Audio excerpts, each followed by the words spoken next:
Hello students, आज हम लोग सिख साम्राज्य के बारे में बातचीत करेंगे। वो सिख साम्राज्य जिसकी जो शुरुआत थी सिख धर्म गुरुओं ने की थी, जो सिख धर्म की स्थापना गुरु नानक देव ने की, फिर उसको बाकी के सिख गुरुओं ने आगे बढ़ाया। लेकिन सिखों के जो अंतिम और 10वें गुरु थे गुरु गोविंद सिंह जी ने इस गुरु प्रथा का समापन कर दिया और उस समय तक सिख एक राजनीतिक शक्ति के रूप में इकट्ठा हो चुके थे। उन्होंने कहा गुरु गद्दी समाप्त कर दी जाएगी, जहाँ पर भी 5 सिख इकट्ठे होंगे वहीं पर मान लिया जाएगा गुरु हैं। और उन्होंने अपनी जो सत्ता थी वो अपने उत्तराधिकारी बंदा बहादुर को सौंप दी और बंदा बहादुर एक राजनीतिक शक्ति के रूप में सिखों को फिर से उभारने का प्रयास करते हैं। और बंदा बहादुर भी अपने जीवन पर्यंत मुगलों से संघर्ष जारी रखते हैं। हालांकि 1716 में फारूक शेर जो मुगल बादशाह था उसने बंदा बहादुर को मृत्युदंड दे दिया, दिल्ली में फांसी दे दी गई। बंदा बहादुर के बाद जो सिख सत्ता थी वो अपने सबसे निचले स्तर पहुंचती है और जो सिख एक राजनीतिक शक्ति के रूप में उभर रहे थे वो कई सारे छोटे छोटे टुकड़ों में बिखरना शुरू कर देते हैं। तो सिख राजनीतिक शक्ति के रूप में छोटे छोटे टुकड़ों में बिखरे जरूर, लेकिन समाप्त नहीं हुए और ज़मीनी स्तर पर अपना संघर्ष वो करते रहते हैं। लेकिन बाद में जब 1761 में पानीपत की लड़ाई होती है, पानीपत का युद्ध होता है, उस पानीपत के युद्ध में जब अहमद शाह अब्दाली ने मराठों को पराजित किया तो उसके बाद मराठा शक्ति हारती है और इधर मुग़ल बादशाह की जो मुग़ल सत्ता थी वो छिन्न भिन्न हो जाती है और लगातार अफगान हमले इधर पंजाब की तरफ होने लगते हैं। तो उन मराठों की पराजय और मुग़ल साम्राज्य के पतन ने सिखों को फिर से एक संजीवनी प्रदान की और सिख जो सरदार थे वो अपनी ताकत बढ़ाना शुरू करते हैं, क्योंकि जब तक मराठे और मुग़ल थे तब तक सिखों को अपनी शक्ति को बढ़ाने का मौका नहीं मिल रहा था। लेकिन पानीपत की लड़ाई ने सिखों को भी परोक्ष रूप से बहुत फ़ायदा पहुँचाया था और सिखों ने अपनी छोटी छोटी यूनिटें बना ली थी, छोटी छोटी इकाइयाँ बना के रखी हुई थी। सिखों के एक नेता थे कपूर सिंह ने सिखों की जो सत्ता थी उसको इकट्ठा की और सिखों में एक दल खालसा की स्थापना की। दल खालसा इनकी सैनिक सेना जो होती थी उसको दल खालसा ये लोग कहते थे। और अब सिखों में एक शरबत खालसा और गुरमत्ता प्रथा शुरू हो गई थी। शरबत खालसा में क्या करते थे कि सारे जो सिख सेनापति जो योद्धा लोग होते थे, सारे सैनिक होते थे, वो इकट्ठा होते थे। शरबत खालसा उसको बोला जाता था। और जब वो अपना डिसीजन लेना होता था तो उसको गुरमत्ता बोलते थे, यानी किसी मामले पर निर्णय लेने को गुरमत्ता बोला जाता था। तो सिखों में शरबत खालसा और गुरमत्ता और दल खालसा यही परंपरा चलती रही थी। बाद में फिर 1757 में कपूर सिंह ने ही क्या किया कि एक राखी प्रथा प्रारंभ की इन सिखों में। तो जो राखी प्रथा प्रारंभ की गई 1757 वो कपूर सिंह ने शुरू की थी। और इस राखी प्रथा में क्या था कि जो सिखों के जो गांव होते थे उन गांवों की इनकम का 1/5 सिख सरदारों को दिया जाता था, ताकि इनकी राजनीतिक शक्ति को बढ़ाया जा सके और अपने संघर्ष को ये लोग कंटिन्यू रखें। तो ये जो राखी प्रथा थी ये सिखों की शक्ति को और बढ़ाने वाली थी। और फिर बाद में सिख कई सारे छोटे छोटे इनके ग्रुप बन गए थे, राजनीतिक समूह बन गए थे, जिनको मिसल कहा जाता था।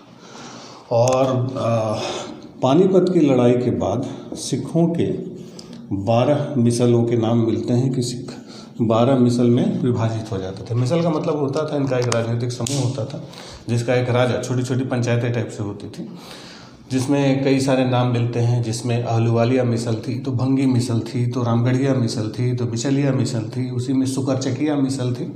तो कई सारे 12 मिसलों के नाम मिलते हैं। उनमें से सबसे जो मजबूत 2 मिसलें थीं, एक भंगी मिसल और दूसरी सुकरचकिया मिसल। और कई बार ऐसा देखा गया कि इन मिसलों में भी राजनीतिक कारणों से आपसी संघर्ष हो जाया करते थे, यानी आपस में भी ये मिसल राजनीतिक कारणों से संघर्ष किया करते थे।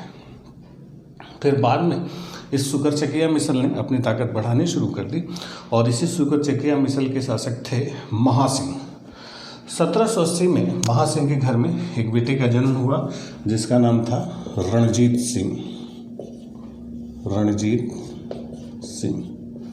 तो रणजीत सिंह पूछा जाए किस मिसल के थे, तो सुकरचकिया। तो ये सुकरचकिया मिसल के थे और इनके पिता का नाम था महासिंह। 1780 में इनका जन्म हुआ था। लेकिन जब ये 12 साल के हुए रणजीत सिंह, तो इनके पिता महासिंह की मृत्यु हो गई। जब महासिंह की मृत्यु हो गई तो मात्र 12 साल की अवस्था में 1792 में 1792 में रणजीत सिंह सुकरचकिया मिसल के प्रमुख बनते हैं, यानी अपने शासक की गद्दी संभालते हैं। और अपने जीवन पर्यंत यानी 1839 तक ये सुकरचकिया मिसल ही नहीं, पंजाब के सबसे बड़े शासक बन चुके थे, जिनको कहा जाता है महाराजा रणजीत सिंह। तो अभी हम लोग महाराजा रणजीत सिंह के बारे में, इनकी उपलब्धियों के बारे में डिस्कस करेंगे। अब ये जो महाराजा रणजीत सिंह थे, ये पहले तो सुकरचकिया मिसल के थे, फिर बाद में इन्होंने अपना प्रभाव बढ़ाना शुरू किया, सैनिक प्रभाव इन्होंने अपना बढ़ाना शुरू किया। रणजीत सिंह एक बहुत अच्छे कद्दावर योद्धा थे, अच्छे सेनापति अपने सैनिकों को चुना इन्होंने और अफगानों से टक्कर लेनी शुरू कर दी। उस समय पंजाब पर जो थे अहमद शाह अब्दाली के जो वंशज थे, वो सब अपना अधिकार मानते थे पंजाब को, तो बराबर पंजाब पर अफगानों का आक्रमण होता रहता था। तो उसी में एक अफगान जो उस समय अहमद शाह अब्दाली का जो पोता था जमान शाह ने हमला किया था, और एक हमले के बाद जब जमान शाह वापस जा रहा था तो उसकी कुछ तोपें चेनाब नदी में गिर गई थी। तो जब उसकी 12 तोपें गिरी थी, तो उसकी 12 तोपें उसके वापस लौटते समय जब चेनाब नदी में गिरी, तो उन 12 तोपों को रणजीत सिंह ने निकलवाया और रणजीत सिंह ने उन 12 तोपों को निकलवा के जमान शाह के पास वापस भिजवा दी। वही आपकी अमानत है, इसको आप ले सकते हैं।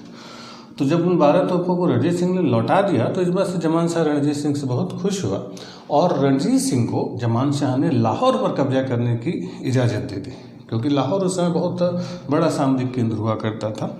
और उसी जमान शाह की शाह पर 1799 में 1799 रणजीत सिंह ने कब्जा कर लिया लाहौर पर। अब लाहौर पंजाब का एक बड़ा राजनीतिक केंद्र, लाहौर पर कब्जा हुआ।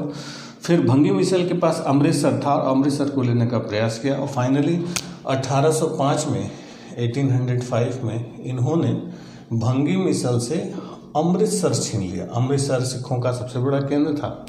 तो जब लाहौर, ये भंगी मिसल से इन्होंने छीना था, तो जब लाहौर और अमृतसर दोनों रणजीत सिंह के कब्जे में आ गए, तब फिर रणजीत सिंह उस क्षेत्र के एक तरीके से कह लिए कि सबसे बड़े एक श्रेष्ठ राजा के रूप में उपस्थित हो चुके थे और अपनी मजबूत उपस्थिति उन्होंने दर्ज कराई, क्योंकि लाहौर और अमृतसर दोनों उस समय राजनीतिक सत्ता का केंद्र हुआ करते थे और इन दोनों पर कब्जा हो चुका था महाराजा रणजीत सिंह का। अब उस समय रणजीत सिंह की प्रतिष्ठा अपने धीरे धीरे करके वृद्धि की ओर बढ़ रही थी।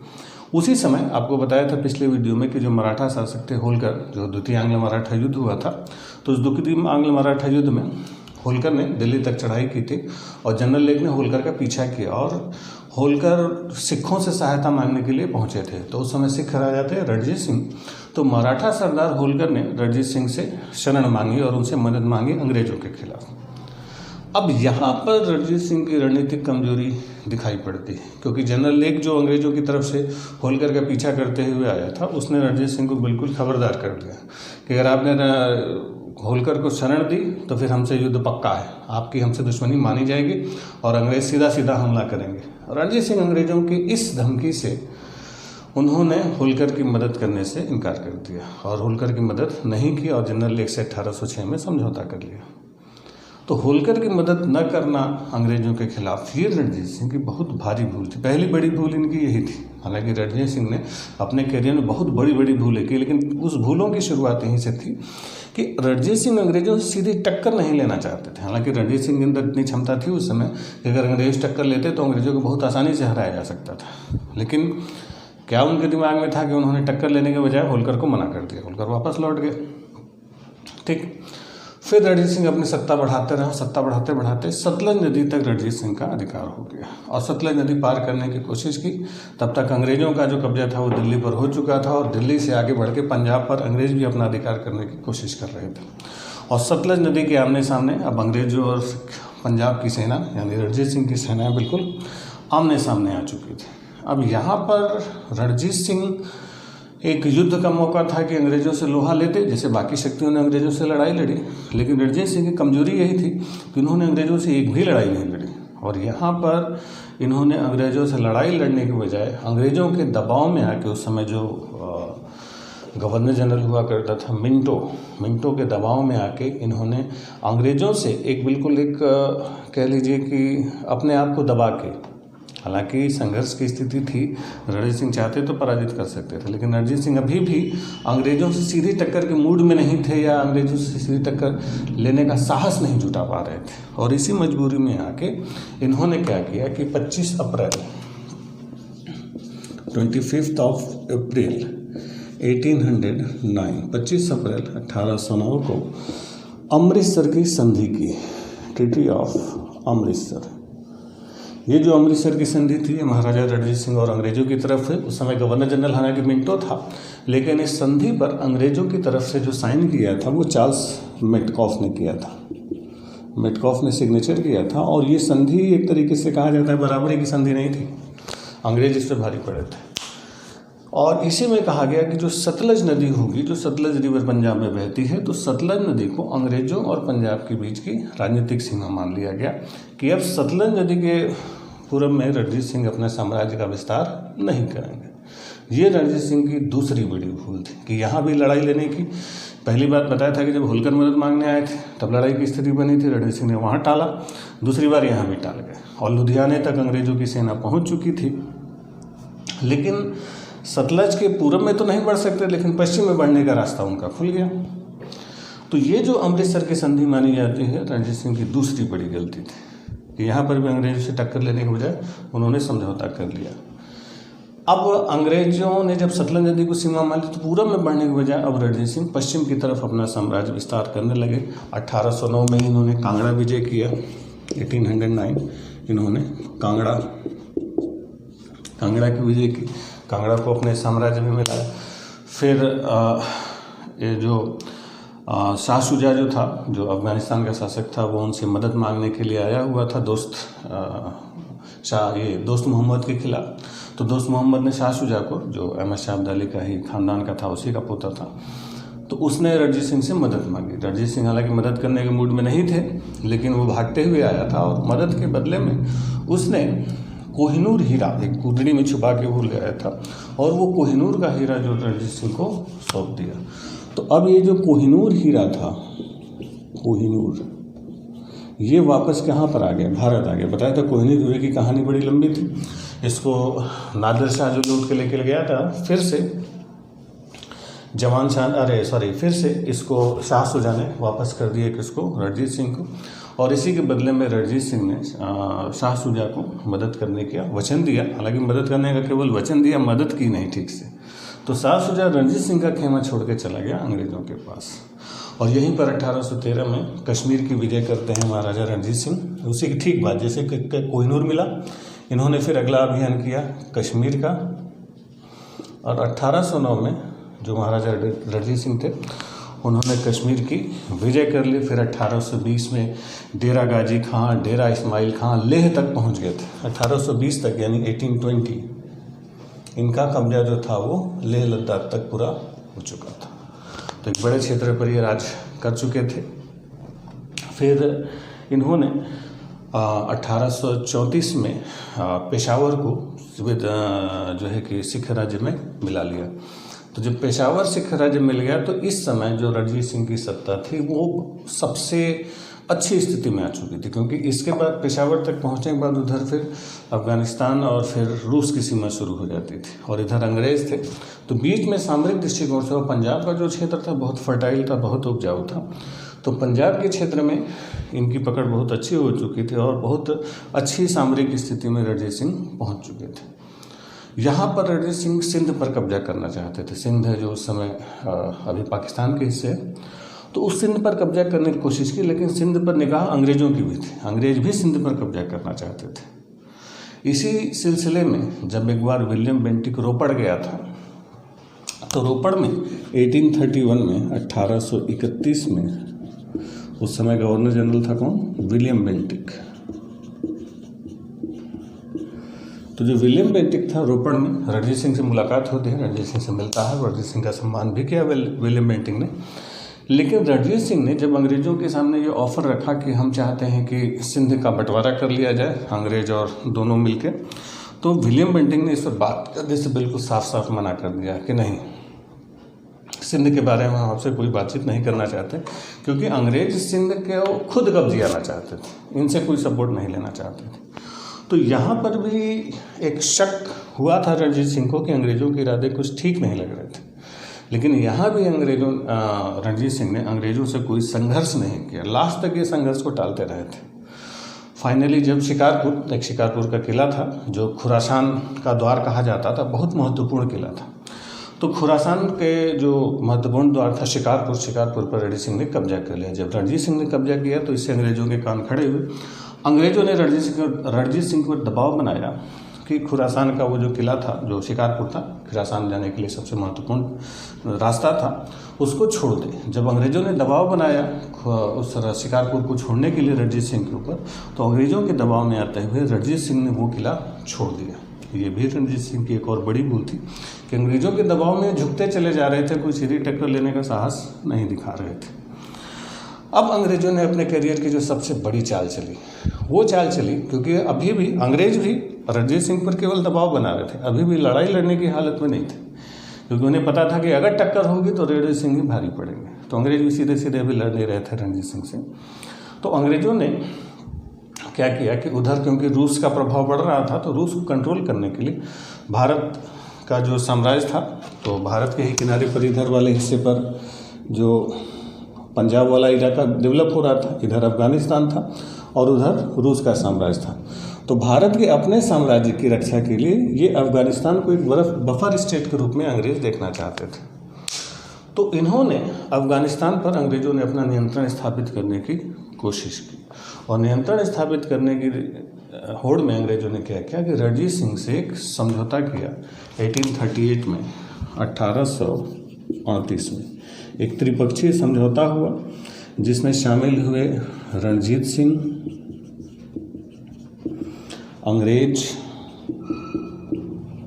और शाह शुजा। शाह शुजा को गद्दी देने की बात थी कि गद्दी पर बिठाया जाएगा अफगानिस्तान के, शाह शुजा अफगानिस्तान की गद्दी पर बैठेगा और उसको गद्दी पर बैठने में मदद करेंगे अंग्रेज, और शाह शुजा अंग्रेजों की सहायता से अफगानिस्तान पर शासन करेगा और वहाँ पर दोस्त मोहम्मद को भगा दिया जाएगा। अब ये रणजीत सिंह की सबसे बड़ी भयानक भूल साबित होती है, क्योंकि एक राजा देखता है कि अंग्रेज पूरे भारत पर, यहाँ बंगाल से शुरुआत करते करते पूरे यहाँ तक अंग्रेज कब्जा कर चुके हैं। बीच में रणजीत सिंह का शासन था, रणजीत सिंह यानी पंजाब का राज्य था, पंजाब में ये रणजीत सिंह से उलझ नहीं रहे थे, और इधर था अफगानिस्तान। अब अंग्रेज यहाँ तक बढ़ चुके थे और अंग्रेज अपना प्रभाव डालना चाहते थे अफगानिस्तान पर, और अफगानिस्तान पर अंग्रेजों के प्रभाव को स्पष्ट करने के लिए रणजीत सिंह ने समझौता कर लिया। अब उनको शायद ये नहीं समझ में आ रहा था कि अंग्रेज कब्जे करते करते यहाँ तक चले आए, और अगर इधर भी अंग्रेज आ जाएंगे तो क्या जब दोनों तरफ अंग्रेज आएंगे तो बीच में क्या पंजाब को छोड़ेंगे, खत्म नहीं कर देंगे। ये बड़ी भूल थी रणजीत सिंह की कि यहाँ पर अफगानिस्तान में भी अंग्रेजों के प्रभुत्व को बढ़ावा देने के प्रयास से इन्होंने त्रिपक्षीय समझौता कर लिया और अंग्रेजों को अफगानिस्तान पर अपना आधिपत्य स्थापित करने का या अपना प्रभुत्व जमाने का मौका दिया। ये और बड़ी भूल थी। यानी लास्ट तक अंग्रेजों के साथ रणजीत सिंह नहीं लड़ रहे थे और समझौता करते चले जा रहे थे। एक तरफ से अंग्रेज नहीं माने तो दूसरी तरफ से भी उनको मौका दे दिया। हालांकि ये जो त्रिपक्षीय समझौता हुआ था ये पूरी तरीके से अमल में नहीं आ पाया। किस्मत बस इतनी अच्छी थी कि ये समझौता अमल में नहीं आ पाया था, क्योंकि 1839 में रणजीत सिंह की मृत्यु हो गई। जब रणजीत सिंह मरे तो जब रणजीत सिंह की मृत्यु हुई, जब उनका मौत हुई, तो ये जो समझौता था ये फिर बेकार हो गया। और जो पंजाब का जो साम्राज्य रणजीत सिंह ने स्थापित किया था, जो एक मजबूत और बड़ा स्थायी साम्राज्य स्थापित किया रणजीत सिंह ने, वो बिल्कुल अचानक से तबाह हो गया। तबाह होने का मतलब है कि तुरंत ख़त्म हुआ, क्योंकि रणजीत सिंह के तुरंत बाद उनके जो उत्तराधिकारी थे, जैसे आपको बताया था शिवाजी की मृत्यु के बाद उनके उत्तराधिकारी उनकी तरीके से योग्य नहीं थे, वही रणजीत सिंह के साथ हुआ कि उनके उत्तराधिकारी उनकी तरीके से योग्य नहीं थे। और रणजीत सिंह की मृत्यु के बाद अचानक से पंजाब का जो सिख साम्राज्य था वो बिखरना शुरू करता है। इनकी मृत्यु के बाद इनके बेटे खड़क सिंह को शासक बनाया जाता है। खड़क सिंह इन्हीं के बेटे थे। 1839 से 1840। अब खड़क सिंह एक नंबर का अफीमची था, खूब अफीम नशा करता था और साजिशों में बिल्कुल उलझा रहता था। तो साजिशों में उलझे रहने और अफीमची होने की वजह से जो इसका वजीर था ध्यान सिंह षड्यंत्र करने लगा और खड़क सिंह को गिरफ्तार करके जेल में बंद कर दिया गया। और फिर इनका जो दूसरा बेटा था नौनिहाल सिंह को राजा बनाया गया। 1840 में, यानी खड़क सिंह को नशे की वजह से आदी थे, संघर्ष हुआ, नौनिहाल सिंह को शासक बनाया गया। जेल में रहने के दौरान 1840 में खड़क सिंह की मृत्यु हो गई या किसी ने हत्या कर दी, ये भी किसी को बहुत कंफर्म नहीं कि खुद से मरे थे, किसी ने मार दिया। तो जब इनकी हत्या हुई खड़क सिंह की जेल में रहते हुए, तो नौनिहाल सिंह जो थे इन्हीं के थे, तो वो रणजीत सिंह के खड़क सिंह का अंतिम संस्कार किया गया। उनका जब दाह संस्कार करके नौनिहाल सिंह लौट रहे थे, तो जब अपने भवन में प्रवेश कर रहे थे, तो ऊपर से भवन का बर्जा गिरा, जो दरवाजे के ऊपर शहतीर होती है वो बर्जा गिर गया। तो जब बर्जा गिरा दरवाजे का, तो उस बर्जे के नीचे दब के नौनिहाल सिंह मर गए। अब ये भी बड़ा डाउट है कि बर्जा गिरा कि गिराया गया, लेकिन तुरंत ये भी मरे। जब ये मरे तब फिर अगला शासक बने शेर सिंह।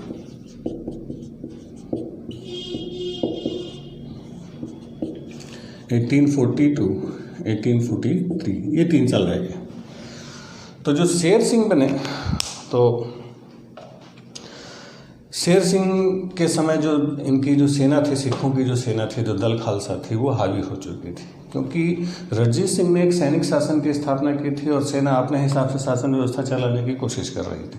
अब सेना राजनीतिक षड्यंत्रों में लगने लगी थी, सेना अपने मन से अपना वेतन बढ़ाने लगी थी, सेना ही अब राजा के उत्तराधिकारियों का फैसला करने लगी थी। अब सेना ही मिलकर बैठक होती थी, भाई सर्वत खालसा गुरुमत्ता होता था, निर्णय लिया, बोले इनको राजा बना देते हैं, ये सैनिक अभियान चला, मनमाना सैनिक विरोधी, सब अपने आप से सेना कर रही थी।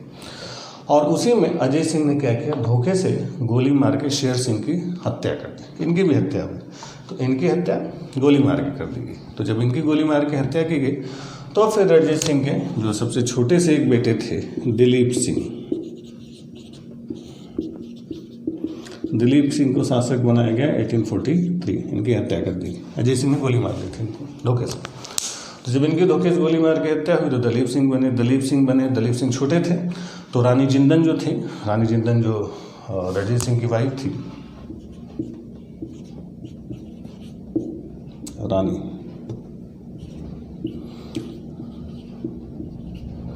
रानी जिंदन या रानी जिंदा कहीं कहीं लिखा हुआ मिलता है, ये रणजीत सिंह की ही वाइफ थी। हालांकि रणजीत सिंह को बड़ा डाउट रहता था इनके कैरेक्टर के ऊपर, उनको ठीक नहीं समझते थे, लेकिन रणजीत सिंह की मौत के बाद फिर वो और उनके ही एक षड्यंत्रकारी दरबारी थे लाल सिंह। तो लाल सिंह और रानी जिंदन में कुछ अफेयर चल रहा था। अब ये जो लाल सिंह और रानी जिंदन का अफेयर था, इन्हीं ने पंजाब के साम्राज्य को बिल्कुल तबाह कर दिया, क्योंकि एक तो उत्तराधिकारी नालायक हो रहे थे, ये सब ठीक से नहीं संभाल पा रहे थे, सेना हावी होती जा रही थी, सेना दरबारी कार्यों की डेली कार्यों में हस्तक्षेप करती चली जा रही थी। रानी जिंदन की संरक्षिका बनी थी जरूर, लेकिन अभी भी सेना अपने हिसाब से शासन कर रही थी। तो इस बात से इन लोगों को लगा कि हमें अगर अपने आप को ठीक ठाक रखना है, अपने करियर को सही से रखना है, तो जो सेना है जो सिखों की, उस सेना को कंट्रोल करना पड़ेगा। अब सेना को कंट्रोल कौन कर सकता है कि जब सेना लगातार लड़ाई लड़े और लड़ाई में हार जाए, क्योंकि अभी सेना बहुत अच्छी, रणजीत सिंह ने बहुत तगड़ी सेना तैयार की थी, हरि सिंह नलवा उनके प्रधान सेनापति हुआ करते थे। तो जब एक अच्छी तगड़ी सेना थी, अब उसको बिजी रखना पड़ेगा, तभी तो सेना दरबार छोड़ेगी। और अगर सेना हार जाए तो थोड़ा मोरल डाउन होगा, तो दरबार में हम लोग की हैसियत बढ़ेगी, सेना की हैसियत कम होगी। तो वही सेना का मोरल डाउन करने के लिए रानी जिंदन और लाल सिंह ने षड्यंत्र कर लिया और सेना को अंग्रेजों से उलझा दिया। और इसी सेना को जो अंग्रेजों से उलझाया, इन्हीं दोनों ने जानबूझ के उलझाया था। और अंग्रेज ताक में थे ही, वेट कर ही रहे थे रणजीत सिंह के मरने का। रणजीत सिंह मरे, गड़बड़ी शुरू हुई, अब अंग्रेज वेट कर रहे थे कि जल्दी जल्दी कोई मौका मिले और पंजाब से लड़ाई लड़ी जाए। और यहीं पर शुरू हो गया फर्स्ट एंग्लो सिख वॉर, प्रथम आंग्ल सिख युद्ध। फर्स्ट एंग्लो सिख वॉर, प्रथम आंग्ल सिख युद्ध। ये जो प्रथम आंग्ल सिख युद्ध हुआ था, ये इन्हीं दोनों के ही चक्कर में हुआ था, ठीक है। 1845 से 1846 तक चला, 1845 to 1846। अभी जो पहला आंग्ल सिख युद्ध हुआ था, इसमें 4 बड़ी बड़ी लड़ाइयाँ लड़ी गई थी। मुदगी की लड़ाई, फिरोज शाह, बद्दोवाल, अलीवाल, मुदगी का युद्ध। और ये जो चारों लड़ाइयाँ हुई थी, इन लड़ाइयों में ये अनिर्णायक लड़ाइयाँ थी। इसमें अंग्रेजी सेना पर जो सिख सेना थी, ये सिख सेना ही भारी पड़ी थी, ठीक है। मुदगी की लड़ाई, फिर इसके बाद हुई फिरोज शाह का युद्ध। फिर उसके बाद अगली लड़ाई हुई थी बद्दीवाल या बद्दोवाल के युद्ध।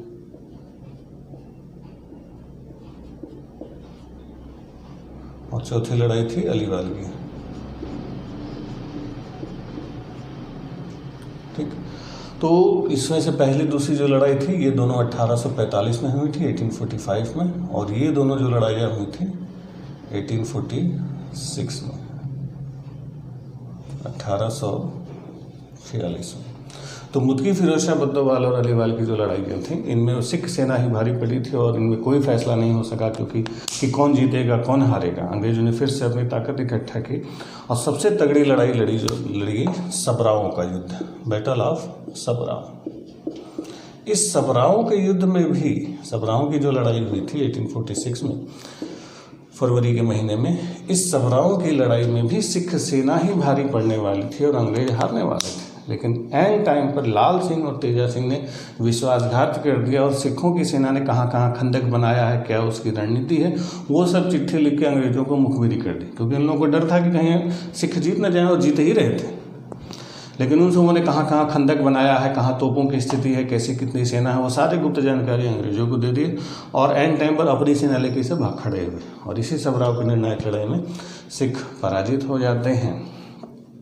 यानी ये जो सिख सेना अब तक भारी पड़ रही थी यहाँ पर अपने ही सरदारों की धोखाधड़ी की वजह से हार जाते हैं और ये जो सिखों की पराजय होती है सिख साम्राज्य या पंजाब के जो इनका साम्राज्य था उस पर बहुत भारी पड़ेगी और इसी पर अंग्रेजों ने लाहौर पर कब्जा कर लिया और मार्च 1846 में लाहौर की संधि होती है, ट्रीटी ऑफ लाहौर। तो जो लाहौर की संधि हुई उसी लाहौर की संधि से पहला एंग्लो सिख वॉर खत्म होता है। मार्च 1846 लाहौर की संधि, ट्रीटी ऑफ लाहौर। तो इस लाहौर की संधि से पहला एंग्लो सिख वॉर खत्म हुआ। इस संधि के अनुसार जो लाहौर था वहाँ पर ब्रिटिश रेजिडेंट को रखना स्वीकार किया गया और पंजाब पर बहुत सारा युद्ध क्षतिपूर्ति के रूप में 1.5 करोड़ रुपया वसूलना शुरू किया अंग्रेजों ने कि भाई युद्ध में जो अंग्रेजों का नुकसान हुआ 1.5 करोड़ की पेनाल्टी लगाई थी। तो उस 1.5 करोड़ की पेनाल्टी में 50 लाख तो खजाने से दे दिए गए, बाकी बचा 1 करोड़। अब 1 करोड़ इनके पास नहीं था खजाने में, तो अंग्रेजों ने क्या किया कि इस 1 करोड़ के बदले में जो कश्मीर था इस कश्मीर को गुलाब सिंह के हाथों में बेच दिया गया। यानी कश्मीर पर कब्जा किसका हो गया? गुलाब सिंह का।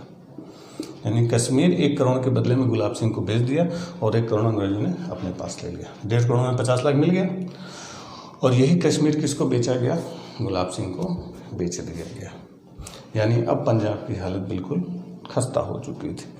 हालांकि रानी जिंदन को इनकी समीक्षिका रणजीत सिंह की बना के रखा गया था और बाद में एक पूरक एक संधि भी हुई और उसमें कहा गया कि इनको जो संरक्षिका बनी है इनको 1.5 लाख रुपया सालाना इनकी जो पेंशन फिक्स की गई।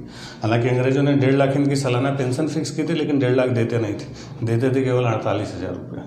तो इस बात से भी रानी जिंदन नाराज़ थे कि भैया हमें कहा था सब संधि में 1.5 लाख रुपया और दिया 48,000। तो ये लोग फिर से साजिश करने लगे और जो ब्रिटिश रेजिडेंट था वो भी कोशिश कर रहा था कि जल्दी जल्दी पंजाब का विलय हो क्योंकि दलीप सिंह थे उतने योग्य, अभी बच्चे थे, अभी वो संभालने के काबिल नहीं थे। उधर यानी जो 46 में लड़ाई रुकी, इसके बाद से अब बस समय था कि कब अंग्रेज अपना मुंह खोलें और पंजाब का विलय कर लें। तो अंग्रेज़ों के मुंह खोलने की नौबत तब आई जब अंग्रेज़ों का गवर्नर जनरल चेंज हुआ और डलहौजी गवर्नर जनरल बन के आया। डलहौजी जब आया भारत तो वो भारत में अपना बहुत साम्राज्यवादी प्रवृत्ति का था, बड़े साम्राज्य ब्रिटिश अंग्रेज़ों का बहुत बड़ा साम्राज्य भारत में देखना चाहता था। तो ये छोटे मोटे राजा, उसको इस तरीके का नाटक पसंद नहीं आता था किसी बच्चे को राजा बना के जो है कि कोई संरक्षक आ रहा है और अंग्रेज़ों की देख रहे, वो कहता था सीधे मिलाओ। तो उसने फिर अपनी अग्रगामी नीति अपनाई और उत्पात मचाना शुरू कर दिया और उसी उत्पात में सेकेंड जो एंग्लो सिख वार है उसकी पृष्ठभूमि तैयार हो जाती है। हालांकि सेकेंड एंग्लो जो सिख वार हुआ था, द्वितीय आंग्ल सिख युद्ध हुआ था, तो उसमें अंग्रेज़ों ने इतना परेशान कर दिया सिख सेना को, हालांकि सिख सेना कमज़ोर हो गई थी, ख़त्म नहीं हुई थी, कि एक उन्हीं का गवर्नर था मुल्तान का मूल राज ने विद्रोह कर दिया। उसी मूल राज के विद्रोह को दबाने के लिए ब्रिटिश सेना पंजाब में हमला करती है और यहीं से शुरू होता है सेकेंड एंग्लो सिख वार, द्वितीय आंग्ल सिख युद्ध। द्वितीय आंग्ल सिख युद्ध।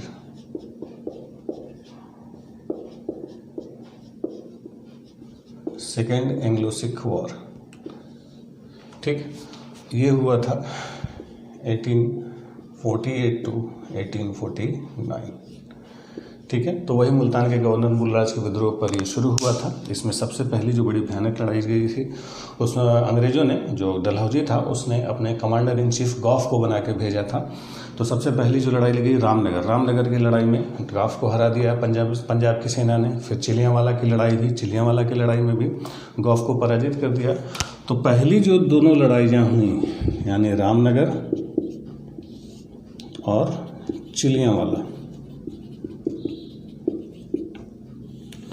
इन दोनों लड़ाइयों में जो ब्रिटिश सेनापति था गॉफ था, उस गॉफ को पराजित किया सिख सेना ने, बहुत बुरी तरीके से हराया था। तो इस बात से डलहौजी नाराज हुआ। फिर गॉफ को हटाया गया और गॉफ को हटा के चार्ल्स नेपियर को भेजा गया। चार्ल्स नेपियर एक अच्छा योद्धा था। उस चार्ल्स नेपियर ने जो फाइनल लड़ाई लड़ी थी गुजरात का युद्ध, तो गुजरात का युद्ध चार्ल्स नेपियर को सेनापति बना के भेजा था। तो इस गुजरात के युद्ध में चार्ल्स नेपियर ने बहुत तगड़ी लड़ाई लड़ी और इसमें तोपों का इस्तेमाल बड़ा जम के किया गया था, इसलिए गुजरात के युद्ध को तोपों का युद्ध भी कहा जाता है। इस तोपों की लड़ाई में बुरी तरीके से चार्ल्स नेपियर ने हराया सिख सेना को और पूरे पंजाब पर कब्जा कर लिया गया। और मार्च 1849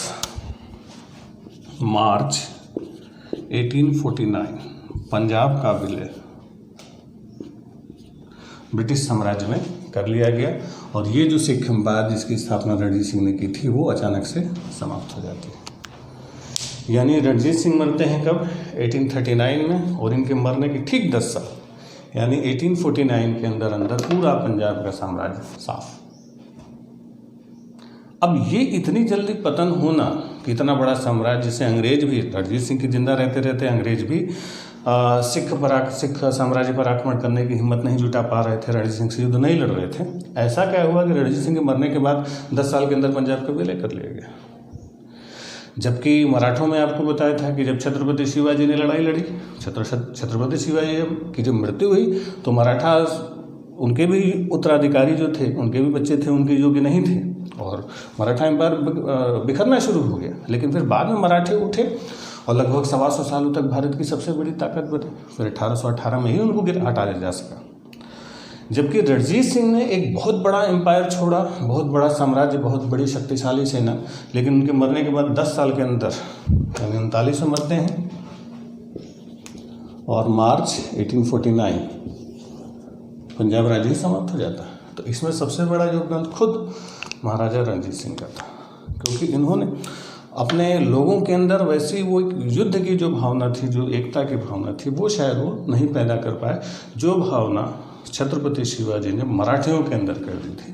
कि उनकी मृत्यु के बाद भी मराठा संघर्ष करते रहे और पेशवाओं के नेतृत्व में मराठों ने सर उठाया और 125 सालों तक भारत की सबसे बड़ी ताकत बने।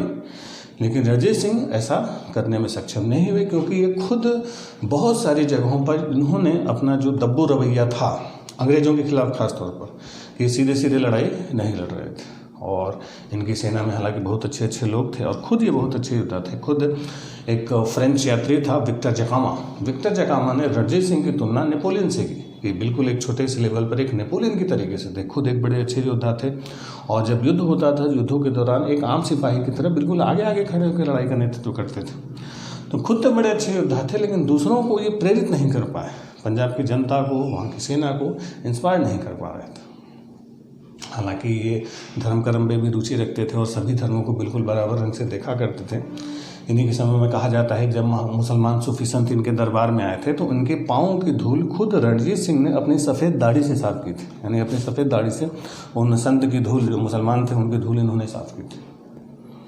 और इनके जो दरबारी थे, हालांकि दरबारी कुछ चाटुकार टाइप के भी थे, कि इनके एक यूरोपीय यात्री ने अपना बड़ा इंटरेस्टिंग वाक्य इनके बारे में लिखा कि इनके एक मंत्री थे फ़कीर अजीजुद्दीन। तो अजीजुद्दीन से एक यूरोपीय यात्री ने रणजीत सिंह के बारे में एक पर्सनल बात पूछी, क्योंकि रणजीत सिंह क्या थे कि देखने में बहुत अच्छे नहीं थे, उनकी एक आंख नहीं थी, एक आंख से काने थे रणजीत सिंह। तो फ़कीर अजीजुद्दीन से उस यूरोपीय यात्री ने पूछा कि भाई महाराजा रणजीत सिंह कौन सी आंख से काने हैं, यानी दाईं आंख कानी है या बाईं आंख कानी है। तो जब फ़कीर अजीजुद्दीन से पूछा गया कि भाई आप दरबार में दिल्ली जाते हैं, रणजीत सिंह को देखते होंगे तो आपको पता है वह कौन सी आंख गड़बड़ है। तो फ़कीर अजीजुद्दीन ने जवाब दिया कि वो देखना संभव ही नहीं, क्योंकि जब राजा रणजीत सिंह दरबार में आते हैं तो उनके चेहरे पर इतना तेज होता है, इतना तेज में उनका चेहरा है कि कोई उनकी चेहरे की तरफ देख ही नहीं पाता। जब उनके चेहरे की तरफ हम लोग देखते हैं तो आंखें बिल्कुल चुंधिया जाती, इतनी लाइट निकलती उनके चेहरे से कि आज तक किसी को पता ही नहीं चला कि उनकी दाईं आंख कानी है कि बाईं आंख कानी है। अभी चाटुकारिता की हद है भाई, इतना तो चेहरा नहीं चमकेगा कोई देख न पावे। खैर, तो इसी तरीके की कुछ चाटुकारिता वाली जो भावनाएं थीं, जिन्होंने इनको कुछ लोगों ने सलाह दी होगी कि अंग्रेजों से उलझना ठीक नहीं है। जो अंग्रेज अपनी ताकत बढ़ाते बढ़ाते भारत की सबसे बड़ी ताकत बन चुके थे, वो पंजाब को छोड़ने वाले नहीं थे। ये दूरदर्शिता थी कि उन्हें भी पता था कि अंग्रेज एक दिन पंजाब पर हमला करेंगे, लेकिन उन्होंने संघर्ष करने के बजाय अंग्रेजों से लड़ने का जो सबसे ज़रूरी काम था वो अपने नालायक उत्तराधिकारियों के ऊपर छोड़ दिया। उत्तराधिकारी उनके लायक नहीं थे, ये उनको भी पता था। अगर जीते जी वो कर लेते और अपने, यानी अगर समय से अगर आपने डिसीजन लिया, तुरंत कदम नहीं आगे बढ़ाए, तो आने वाला समय बड़ा खराब होता है। यही उन्होंने तुरंत फैसला नहीं लिया, अंग्रेज 10 साल के अंदर पूरा खा गए, पूरा वंश इनका समाप्त हो गया। जो आखिरी राजा थे दलीप सिंह को मात्र 50,000 की पेंशन दिया अंग्रेजों ने। सोचिए, पूरा पंजाब दलीप सिंह से अंग्रेजों ने लिया और 50,000 की पेंशन देंगे इनको लंदन भेज दिया गया। और लंदन जब ये दलीप सिंह जाते हैं तो यही लंदन में इन्होंने जो कोहिनूर हीरा था, इस कोहिनूर हीरा को दे दिया किसको? महारानी विक्टोरिया को। और इसको ब्रिटिश क्राउन में, जो ब्रिटिश राजा की जो ताज होती है, उसमें कोहिनूर हीरे को जड़ दिया गया। यानी कोहिनूर हीरे को लंदन किसने पहुंचाया? दलीप सिंह ने पहुंचाया। और तब से वहीं उसी क्राउन में ही लग गया वो कोहिनूर हीरा। और इनको नॉरफॉक की एक छोटी सी जागीर दे दी गई, ठीक है।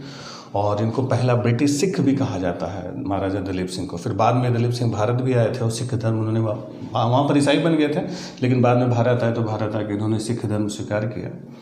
लेकिन कुछ समय बाद फिर लंदन चले गए। फिर फ्रांस, यूरोप के दौरे के दौरान फ्रांस में एक होटल में मृत पाए गए थे। इनकी मौत हुई थी होटल में, बड़े खराब हालत में ये मरे थे। तो ये इतना बड़ा साम्राज्य और इसका अंत बहुत अच्छा नहीं हुआ। तो इसमें सबसे बड़ा योगदान महाराजा रणजीत सिंह का जाता है कि इन्होंने समय पर सही कदम नहीं उठाया। अंग्रेजों से टक्कर कभी नहीं, अपनी लाइफ में लड़े ही नहीं अंग्रेजों से। चलिए खैर, अब इसके बाद और भी कई सारी शक्तियाँ थीं जो भारत में अंग्रेजों का मुकाबला करती हैं। इसके बाद अगला लेक्चर हम लोग का मैसूर पर होगा, फिर बंगाल, अवध, हैदराबाद, इन सारे क्षेत्रीय राज्यों के युद्ध के बाद हम लोग फिर अंग्रेजों के ऊपर बातचीत करेंगे। मिलते हैं हम लोग मैसूर के साथ अगले वीडियो में। Thank you.